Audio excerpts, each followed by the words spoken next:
J-E-L-L-O. The Jell-O program starring Jack Benny with Mary Livingston, Phil Harris, Kenny Baker, and yours truly, Don Wilson. The orchestra opens the program with Fine and Dandy.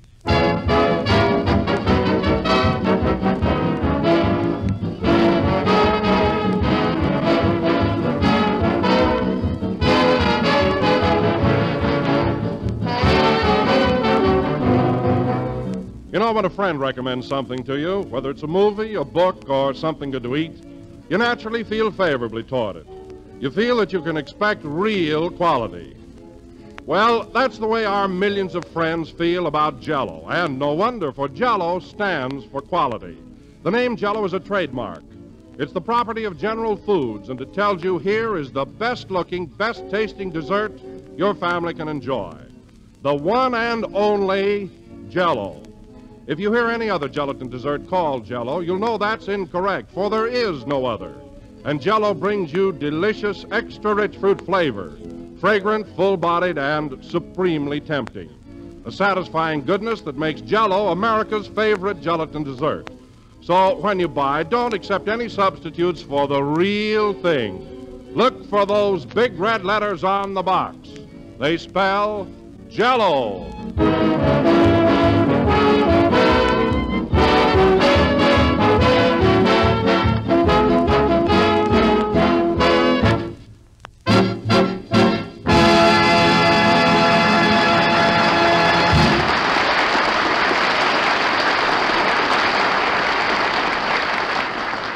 That was Fine and Dandy, played by the orchestra. And now, ladies and gentlemen, I bring you a man... Hey, wait a minute, Jack. What's the idea? There's going to be a little switch, Don. Tonight, I'm going to introduce you. Well... And now, ladies and gentlemen, I bring you a man who today is celebrating his 16th anniversary in radio. Here he is, folks, 300 pounds of sugar and spice and everything nice, Don Wilson.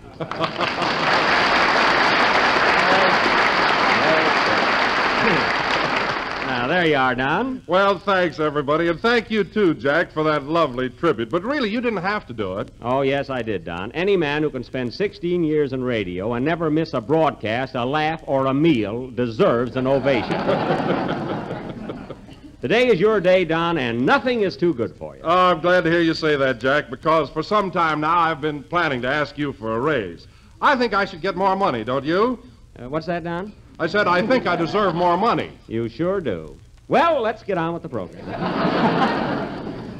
Tell me, Don, I'm sure a lot of our listeners would like to know, how did you happen to get into radio? Were you always an announcer? No, Jack. I started out on an exercise program. I was known as Happy Don the Muscle Builder. Oh, setting up exercises, eh? Yeah, I used to start out the program by saying to my audience, bend over and touch your toes. Yeah. Yes, sir, and then I'd bend over with them. Oh, sure, I can imagine. Now, Yeah. wait a minute, Jack. I'm still pretty limber. I can bend over and touch the floor right now. Oh, yeah?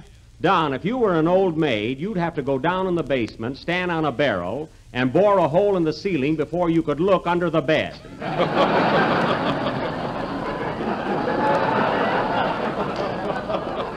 But this is your anniversary, Don, so let's change the subject. Okay, Jack, how about that raise? I think I deserve it, don't you? Yes, I'm agreeing, but not spending. Oh, hello, Phil. How are you? Hiya, Jackson. What's new? Jackson again. Phil, why do you walk in here every Sunday night and call me Jackson? Because asking you for a raise is like going up against a stone wall. Oh. Well, that was very clever, Phil, very clever. You know, you're just lucky you're not broadcasting over a trap door right now. By the way, aren't you going to congratulate Don? You know, he's been in radio 16 years today. Sure. Congratulations, Don. Oh, thanks, Phil. You know, Jack, I've been in this racket almost as long as Wilson. You have? Oh, that's right, Phil. You started out in radio with a hillbilly band, didn't you? Yep, the Blue Ridge Blue Blowers. Wakes, weddings, and feuds. Oh, were you the leader? No, I played first jug. Jug, eh? Well, I'll bet it wasn't entirely empty. Who was your sponsor then, Phil? Hatfield's Mountain Dew. Oh. Watch the pink elephants go by. Well, Well, quite a slogan. Now, let's see. What are we talking about there? Well, I don't like to be insistent, Jack, but I've been with you for 5 years. Now, how about that raise? Raise. Don, keep your shirt on. Lest Ringling Brothers move under it. And stop scowling at me. Hello, Jack. Oh, hello, Mary. Where were you? I just got a letter from Mama, and I was out in the hall reading it to the janitor. To the janitor? Yeah, he says Mama's funnier than you are. What, Cyril said that? Cyril? I hope he gets termites in his broom handle. You want to hear the letter? Mama's a panic today. Oh, all right, go ahead. What's the B. Lily of Plainfield got to say? Here it is. Plainfield, New Jersey, March the 9th. Look, it's written in red ink. Yeah, it's an extra. Oh, well, go ahead. My darling daughter, Mary, just a few words to let you know we're all well and that I received your last check. Quite a while ago, wasn't it? The old gold digger. Go ahead. So sorry you couldn't be here for your sister Ruby's wedding. It was a grand affair. Well, it's about time she got married. When the bridegroom said I do, your father yelled hooray. And I was so embarrassed I stopped applauding. That's typical of your mother. Your sister's husband is a local tree surgeon, and it was love at first sight. Oh. She met him one day when he came to prune your Uncle Otto's wooden leg, which is budding again. Budding again? Yeah. Last year they got 3 bushels of apples off it. Oh, that's amazing. Continue. Your new brother-in-law is 6 feet tall and has beautiful brown hair, which would look much better without those bangs. Your sister would get somebody like that. Quiet. Oh. The happy couple are driving to California on the honeymoon and plan to visit you. So get out of town before it's too late, my dear. Boy, is she corny. I don't think so. Of course not. You're in the groove, too. Go ahead, Mary. Your brother Marvin wants to thank you. Oh, hello, Kenny. Hello, Jack. What's going on? Nothing. Mary's mother's hogging our program again. Go ahead, Mary. Your brother Marvin wants to thank you for the movie camera you sent him on his birthday. He took movies of your cousin Willie last week in our neighbor's chicken coop. Well. It must be quite a picture. They're going to preview it tonight at the police station. What a family. Must close now as there's no other news. Give my love to Don, Kenny, Phil, and that gray-haired weasel you work with.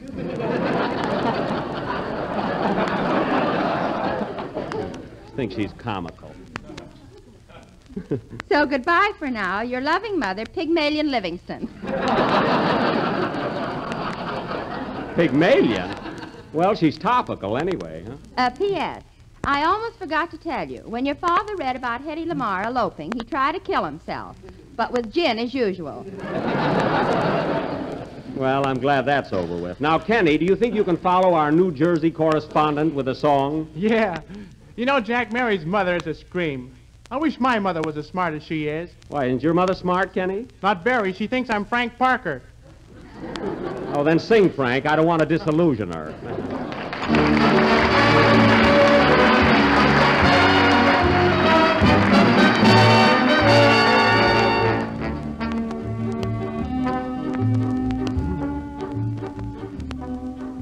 When they begin the beguine, it brings back the sound of music so tender. It brings back a night of tropical splendor. It brings back a memory evergreen. I'm with you once more under the stars, and down by the shore an orchestra's playing, and even the palms seem to be swaying when they begin the begin.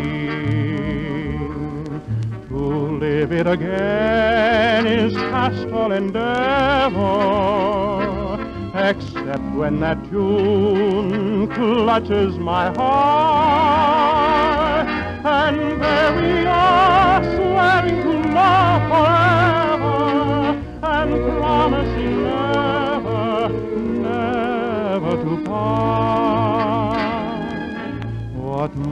bliss divine, what rapture serene, till clouds came along to disperse the joys we had tasted.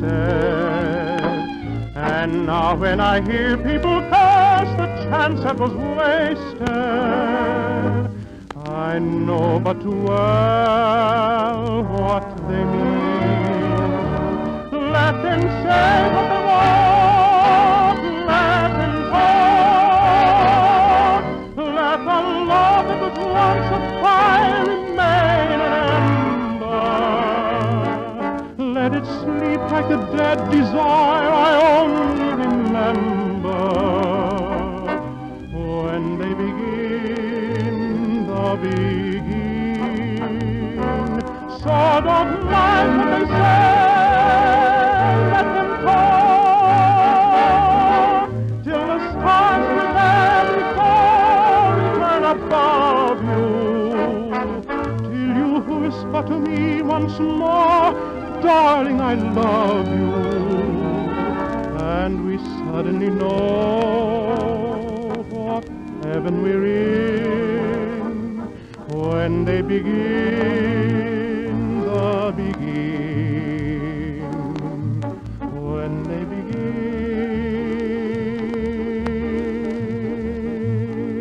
the begin.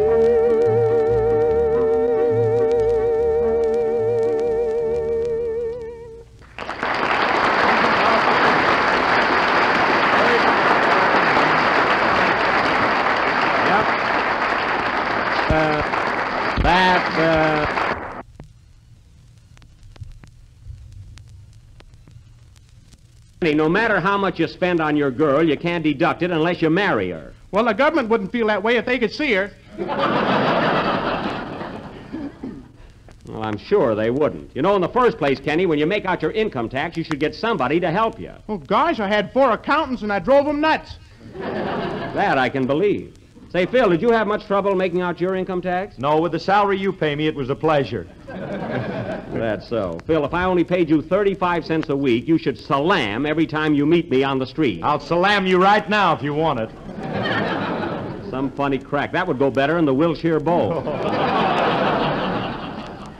And now, ladies and gentlemen, this being Don's anniversary... Say, Jack, the government's going to get a big kick out of my tax. They are? Yeah, I wrote a poem in the back of my check. A poem? Rickety racks, here's my check for the income tax. If it bounces, let it slam and give my love to Uncle Sam. Well, that's very good. That's very good. They should love that. And now, ladies and gentlemen, as I started to announce several times, what was that now? Oh, yes, Don, yes. This being Don Wilson's 16th anniversary, I would like to have you all listen attentively to this grand announcer, whose mastery of the English language has made him the success he is today. Take it, Don. Thank you.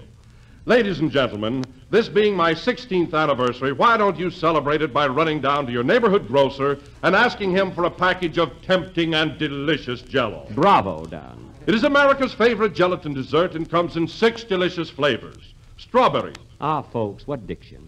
Raspberry. What superb enunciation. Cherry. Note the bell-like quality of his voice, folks. Orange. Listen to those pear-shaped tones. Lemon. Ain't he a whiz-bang? And lime. I thank you. Did you hear that, folks? Did you hear that? If that wasn't thrilling, I'm a Chinaman. Here's my laundry, Jack. Thanks. I'll have it back Wednesday. And now, ladies and gentlemen, as a climax to this special occasion, we were going to do a little play called The Life of Don Wilson. But we found it rather dull. So we decided instead to give you the life of Fred Allen. But that turned out to be repulsive.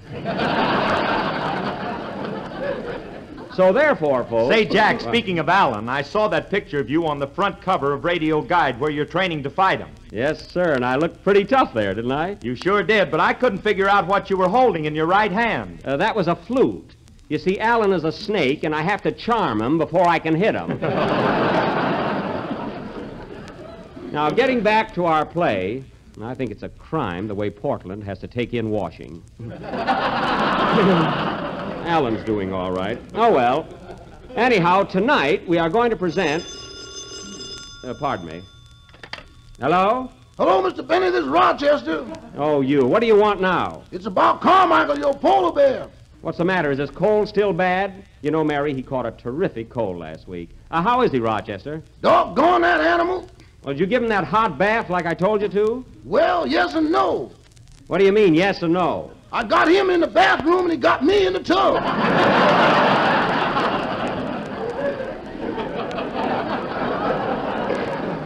Well, look, Rochester, there's a mustard plaster in the cabinet, so you better put it on his chest. That'll help. On his chest? What about all that fur? Well, naturally, you'll have to shave the fur off. Boss, if I ever get that close to him with a razor, I'm going to get even.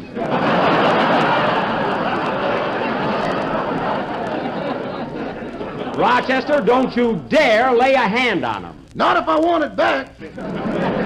I'll come home right away and take care of Carmichael myself. In the meantime, put him to bed. So long. So long. Well, what's so funny? Wasn't it silly of Mr. Wilson to ask you for a raise? It sure was. Goodbye. I'm sorry, fellas, but I got to run along. I'm worried to death about Carmichael. You can take care of the rest of the show, can't you, Don? Oh, sure. Run along, Jack. Come on, Mary. I want you to go with me. Okay. Can I come too, Jack? I've never seen a polar bear. Sure, Kenny. He's never seen a tenor either. Let's go. My car's right downstairs. Oh, that old thing? If you're in a hurry, let's walk. You'll go in my car and like it. So long, fellas. So long. Well, Phil, what'll we do? I don't know about you, but I'm going to lay down over here in the corner. Play, boys, and not too loud.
Well, we'll be at my house pretty soon now. Gee, I hope Carmichael isn't seriously ill. Forget about the bear, Jack, and watch your driving. Oh, boy, what a car. Well, what's the matter with it? Every time you step on the gas, the radiator shoots up like Old Faithful. Well, a little water isn't going to kill you. Whee! Boy, I'm enjoying this ride. Are you, Kenny? Yeah, I'm young and I can take it. I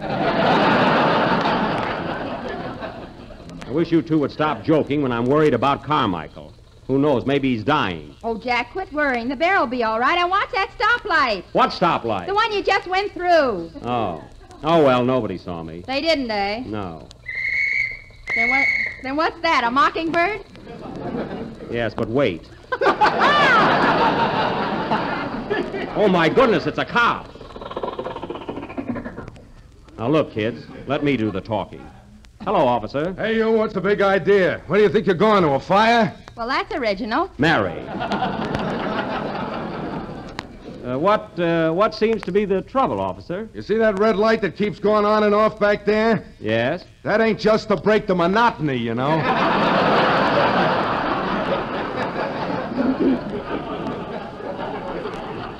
Well, I'm sorry, officer. I got a good mind to give you a ticket. Go ahead, I dare you. Now, Mary. She's a little nervous, officer. Oh, yeah? You can't arrest us. I'm a junior G-man. Kenny, keep still. Look, officer, I've really got a good reason for being in such a rush. My polar bear is quite ill. Your what? My polar bear, Carmichael, he's sick in bed with a bad cold. Ah, you're drunk, too, huh? No, officer, I'm serious. Mary, you tell him, haven't I got a polar bear that's sick in bed? Oh, Jack, think of another one. What? Kenny, tell the man, do I or do I not own a polar bear? Which do you want me to say? Swell pals. All right, officer, I haven't got a polar bear. He isn't sick, and I'm just a big liar. Well, that's more like it. Here's your ticket. Thanks. So long. So long. A sick polar bear. What do you think I am, an imbecile? That's imbecile. Oh, yeah? Here's another ticket. It's fine. I got 2 of them now. Get another one. We can all go. Yeah. Well, let's get out of here. Hey, wait a minute. Not so fast, buddy.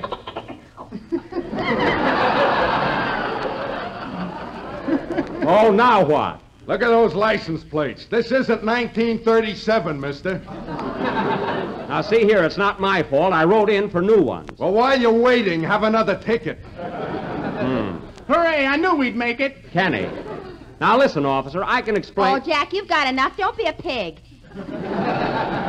Oh, brother, if you weren't a woman. Well, all right, I'll take these tickets and go. I want to hold mine. All right.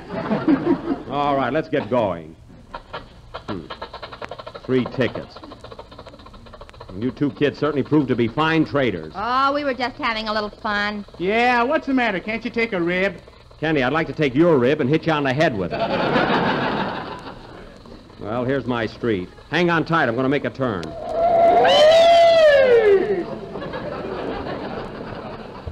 Gee, I hope there's nothing seriously wrong with Carmichael.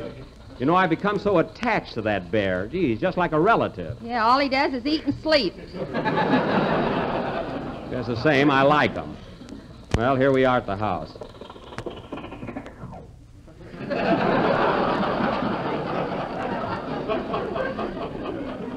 Come on, kids. Jack, you better put the car in the garage. I can't. Rochester's got 3 cousins from Alabama living in there.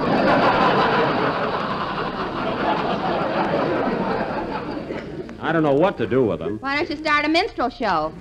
No, I think I'll just plant cotton in the backyard. That'll keep them busy. Hey, Mary, get a load of that sign on the front door. Where? Why, Jack Benny, you ought to be ashamed of yourself. What for? Look at that sign. See the polar bear, 15 cents. Well, I'll be darned. Rochester must have put that up. I was wondering how he bought that new suit. Darn it, the door's locked and I forgot my key. Ring the bell, Kenny. I can't go in. I didn't bring any money with me. Never mind. Ring the bell. Okay. We ain't open today, folks. The bear's sick.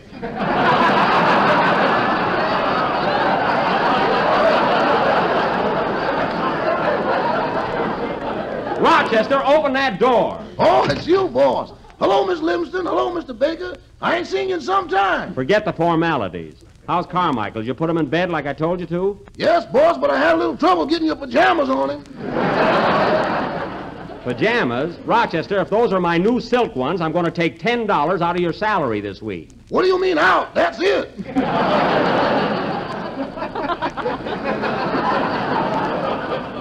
Well, I haven't got time to argue. Tell me, how's Carmichael? His cold seems to be getting worse. He sneezes all the time. Well, that's awful. Did you take his temperature? I sure did, boss. What does the thermometer say? Easterly winds with probable rain. You used a barometer.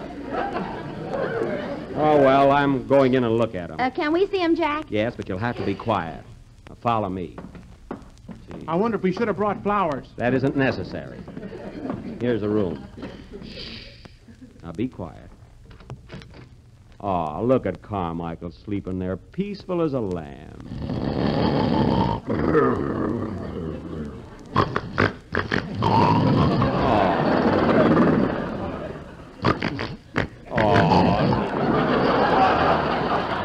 Gee, Isn't he cute? Look at that smile on his face. Huh? Yeah, I wonder what he's dreaming of. Some other bear, no doubt.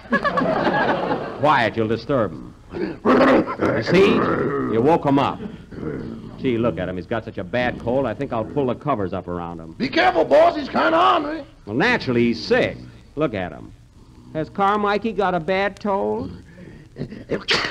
Gesundheit. Ooh, Carmichael, watch it. Shall I get your umbrella, boss? No, Rochester, you should have given him a spoonful of this cough syrup every hour. Here, open his mouth and give it to him now. Boss, I wouldn't open his mouth if my best friend was in there.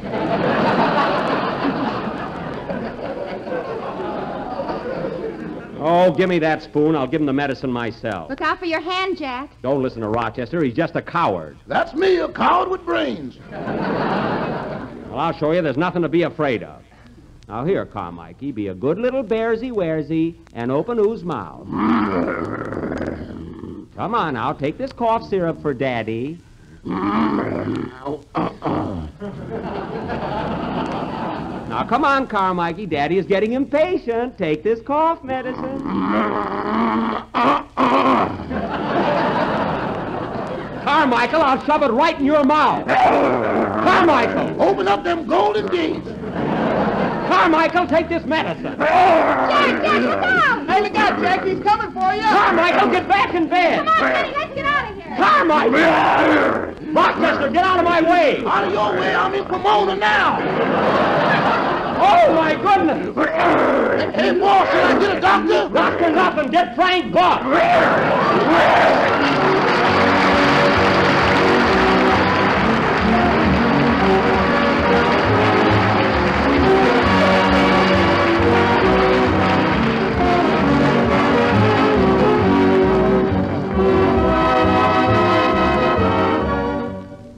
Here's a new idea for St. Patrick's Day. Quick and easy to prepare, unusual looking, delicious to eat. We think you'll like it. Jell-O chocolate pudding, rich and creamy smooth, served in individual sherbet glasses and topped with fluffy whipped cream and bright green candy shamrocks. And there is a grand dessert, for Jell-O chocolate pudding is just the best tasting pudding you ever dipped a spoon in. Smooth as satin. Real chocolatey, for it's made with fine, wholesome ingredients. It has a beautifully tender texture, a mouth-watering taste. And this delicious dessert is only one of 3 new Jell-O puddings. There's Jell-O butterscotch pudding, rich with true old-fashioned butterscotch flavor, the kind you loved when you were a kid. And there's Jell-O vanilla pudding, creamy and delicate and delicious, an all-family favorite.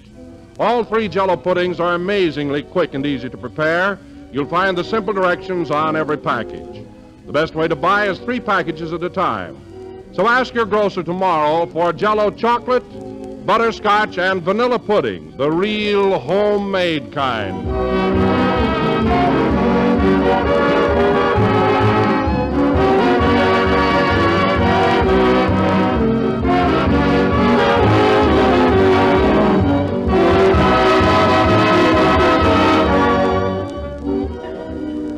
This is the last number of the 24th program in the new Jell-O series, and we will be with you again next Sunday night at the same time. Oh, yes, ladies and gentlemen, this time I want to congratulate and extend my good wishes to the American Legion who celebrate their 25th anniversary this week. You know, Mary, every time the Legion has a birthday, it reminds me of my heroic deeds in the World War. It does, eh? Yes, sir. Well, Carmichael's gone now. Get down off the chandelier. Are you sure? Good night, folks.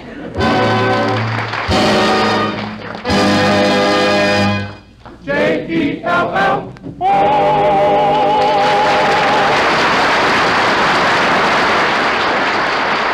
Kenny Baker appears on the Jell-O program through courtesy of Mervyn LeRoy Productions. Included today was My Heart Belongs to Daddy from the production Leave It to Me. This is the National Broadcasting Company.